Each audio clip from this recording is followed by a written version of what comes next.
आता आपण वराळे गणामध्ये आहोत. तर जिल्हा परिषदेच्या राष्ट्रवादीच्या अधिकृत उमेदवार पल्लवीताई दाभाडे आता खरं तर या ठिकाणी प्रचारासाठी आलेल्या आहेत. 9,00,000 उंबरे या ठिकाणी. इथं एम-आय-डी-सी ही मोठ्या प्रमाणात आहे.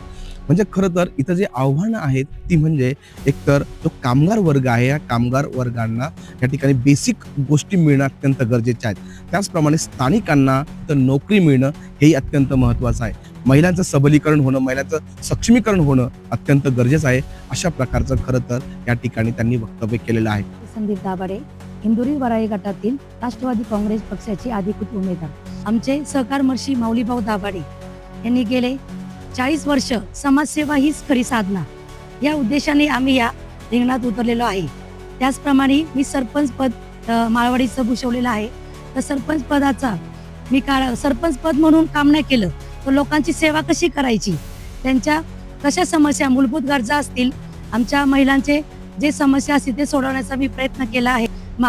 आमच्या माळवाडीचा जसा कायापालट केला आहे तसाच इंदुरी वराळे गटाचा मी करण्याचा प्रयत्न केला आहे. आणि त्याच उद्देशाने मी आज या गटामध्ये निवडणूक लढवत आहे. आणि प्रत्येक ठिकाणी गावोगावी जाऊन मी प्रत्येक महिलाचे समस्या ऐकून घेतल्या आहे, त्या सोडवण्याचा प्रयत्न करत आहे. प्रत्येक ठिकाणी मला रस्त्याची समस्या आहे, स्ट्रीट लाईट आहे, महिला सक्षमीकरण कसं करायचं, महिलांना उद्योग कसा द्यायचा, ह्या मी समस्या जाणून घेतल्या.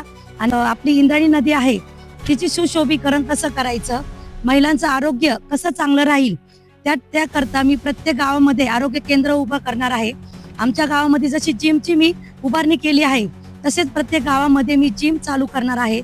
तसेच शिक्षणाचा बद्दल बोलायचं म्हणलं तर आमच्या गावात मी डबल मजली 14 वर्ग खोल्या मी केल्या आहेत. तर प्रत्येक गावामध्ये झेडपीच्या शाळा कशा सुधारणा करता येईल आणि आपल्या खेड्यापाड्यातल्या लोकांना, आपल्या मुलांना कसं उत्तम शिक्षण, डिजिटल शिक्षण कसं मिळेल ते मी आता या ठिकाणी करणार आहेत.